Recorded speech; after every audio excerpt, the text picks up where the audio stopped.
Good morning mga kol! Kakagising na natin. Yan, so good news mga kol kasi meron tayong babalita na konting good news. So galing ako kay kuya, hinatid ko si kuya sa school. Tapos bumalik ako dito sa bahay para para ihatid sa work si Mrs. Yan. Yes, may work na po siya mga kol. Tingnan nyo. Hello. Tingnan mo. Ayan. Yan, so Team Hortos Bawal. Umiiyak si Gilo. Ginising lang din namin si Gilo. Doon ka muna umupo. Sa likod. Yan, so mga kol, ihatid ko lang sa work niya. So Lunes ngayon, sisimulan ng work. So 3 hours lang muna siya. Yan, so 3 hours lang muna. And then meron ding days na wala siyang schedule.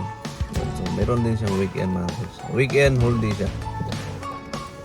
Yan, so malapit lang dito sa amin yan mga kol, yung Tim Hortons. So supposedly siya ang magdadrive papunta doon. Dali niya yung sasakyan pero since first day, siyempre hatid natin tapos hindi rin niya alam kung saan yung parking. Yan, so mag-observe na muna siya mga kol. Yan, so paano siya nag-apply at magkano yung sahod, mamaya i-kwento ko mga kol pagbalik ko. Yan, so tapos pagkatapos siya ng work, tanungin natin kung mahirap ba, kung ano yung ginagawa nila. So mamaya dihayo na tayo, baka malate. Yan, dito na tayo sa Tim Hortons mga kol. Yan, oh. Tim Hortons. Park lang tayo mga kol.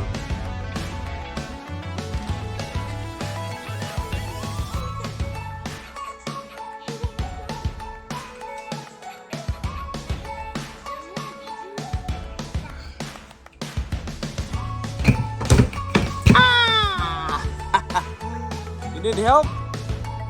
Come on. Go. Go.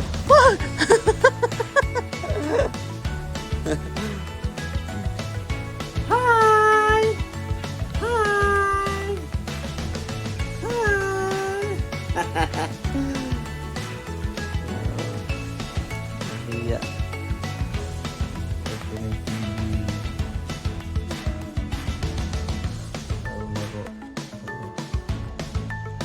Engine core. Brum, brum, brum. Ay! Ano ba?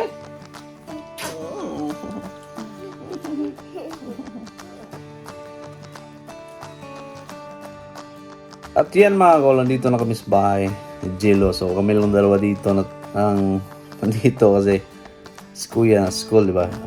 Tapos Mrs. Start ng work. Yan, natin namin. Yan, so paano siya naka-apply? So dito naman kasi sa Canada, daming trabaho mga kol. So trabaho naghahanap ng tao. Yan, so baliktad dyan sa Pilipinas. Ang tao maghahanap ng trabaho. So dito baliktad. Yan, so yung mga tao, especially yung mga estudyante kasi, nagpa-part-time yan.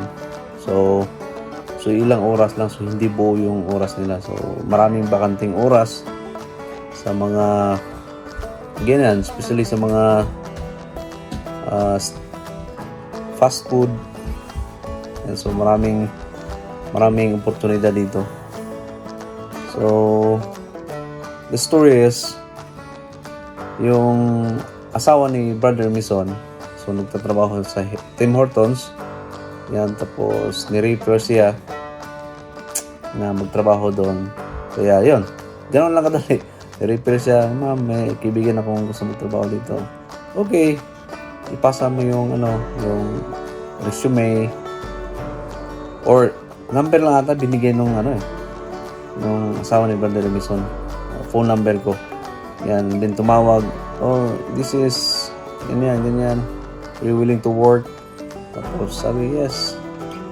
Okay, magbigay ka ng yung work permit, tapos resume, SIN number. SIN number dito is kailangan kasi bawat worker dito may SIN number. Parang parang TIN number dun sa atin. Kasi dyan ay kakaltas yung tax ninyo. Yan, so paghingi, sabi, tinanong nung may-ari mismo ng Tim Hortons, branch owner. Yan. So tinanong kung what time yung availability ng misis ko. So sinabi niya, anytime naman, available ako. Tapos yun, sinabihan na okay lang ba kung 3 hours lang muna kasi nga yun lang yung available na slot. Okay. Tapos yun, binigyan siya agad ng schedule. So meron siyang schedule. Ito yung schedule niya, mga kol. Yan muna yung schedule down niya kasi wala pang full time. So okay lang din naman ang schedule na yan kasi meron kasi pabantayin ko pa kasi si Jilo. Yun, so tapos binigyan siya ng uniform, yung cap, tapos yung shirt. Tapos bumili na lang din kami ng sapatos. Tapos yung pants niya, so okay lang din kasi para mura. Yan, so nagsisimula pa kasi tayo. Tapos yung sahod niya so kasi hindi sila skilled worker. So dito sa Canada, especially dito sa Quebec, nagsisimula yan sa $15. Meron ding 12, 13, 14, 15 pataas hanggang pataas. So yun yung basic salary ng mga fast food worker. Yan, so maliit lang siya pero at least meron, di ba? Saka meron din naman silang tip. Yung tip nila is balita ko especially sa Tim Hortons, yung mga nagbibigay ng tip,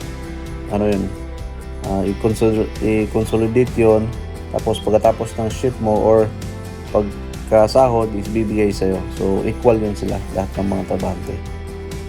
So at least merong papasok na pira sa inyo, hindi lang labas ng labas. And so at first tinanong ko naman siya na kung willing siya magtrabaho or tapos sabi naman niya na okay daw kasi at least hindi siya maboboring dito, hindi lang puro bantay ng bata. And so ngayon schedule ko kasi ng work is 4:30 ng hapon. So uuwi ako ng alas 3 ng madaling araw kung wala overtime. Kung mayroon overtime, uwi tayo ng alas 5 ng madaling araw. So papasok si CJ ng alas 8:30.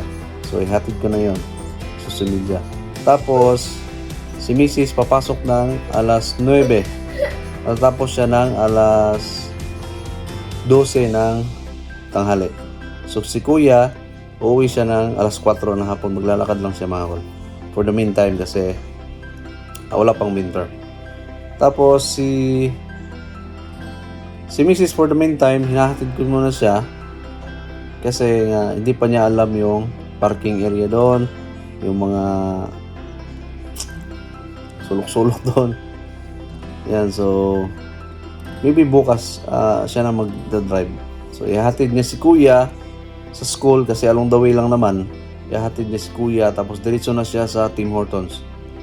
Yan, so akong magbabantay ni Jilo until na makauwi siya. Tapos kinahaponan, ako na naman magtatrabaho. So yun yung sit up namin, mga kol. Kasi kailangan talaga dito magbanat ng buto, mga kol. Hindi lang puro nakikita niyo sa video, gumagala, ayan, kung ano-ano yung nagbibili. Siyempre, magtatrabaho din kasi mahal yung bilihin dito, lalo na dito ngayon is mayroong inflation rate. Napakamahal mga kol. Gasolina pa lang. Grabe. So, mag-alas 12 na mga kol. Susunduin na namin si Mrs. kasama si Jilo. Tapos, tatanungin natin kung ano yung mga ginawa niya, ano yung experience na, okay ba o hindi. And dahil kung hindi, pwede naman siya mag-quit. Tapos, hanap na ibang trabaho. Kasi open work permit naman siya mga kol. So, anytime, anywhere, pwede siyang magtrabaho. Yan. So, tara! Sunduin muna natin mga kol. Yan naman ko, naikarga ko na si Jilo. Yan. Hi! Say hi! Yan, so dalawa lang kami mga. Tara, tayo.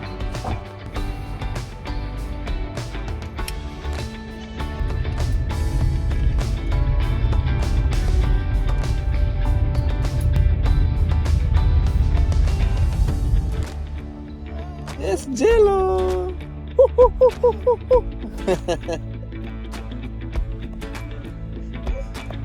Yan, may bit-bit ng donut.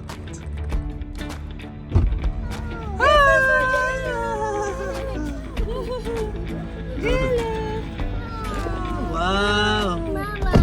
Wow! Wow! What to say? You're saying yun? Wow, thank you. Welcome. May discount? May discount ba? 50%! Success! Yun. Yan mga kol, meron nga talagang 50% discount. So, yan. Bibili tayo ng Tim Hortons, meron na tayong 50% discount. Basta siya yung bibili. Yeah, success. Kape nila is almost $2, so $1 na lang. Good. Uwi na muna tayo mga kol. Tara! Trabahan natin ng Tim Hortons. Oh. Tim Hortons. Sana all. At yan na nga mga kol. Dito na kami sa bahay.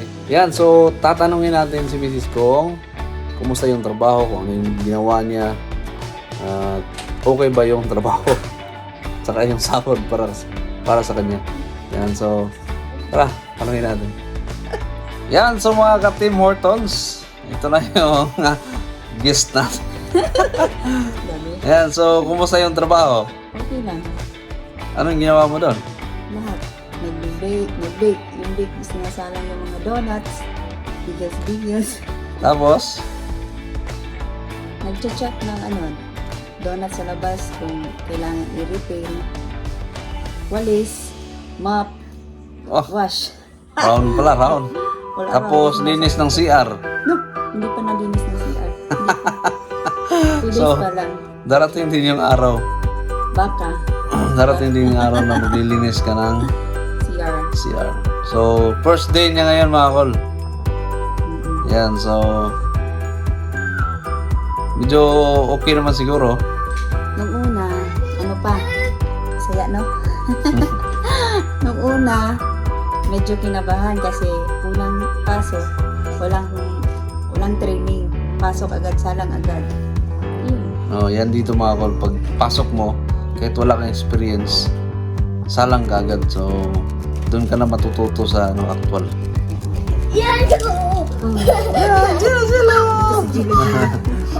Yan, so, yan yung experience sa mga kol. Okay lang. Kaya naman yung trabaho kasi hindi naman siya kabigatan. Kaya lang, marami daw i-memorize na yung Ibang pangalan ng donut. flavor ng donuts.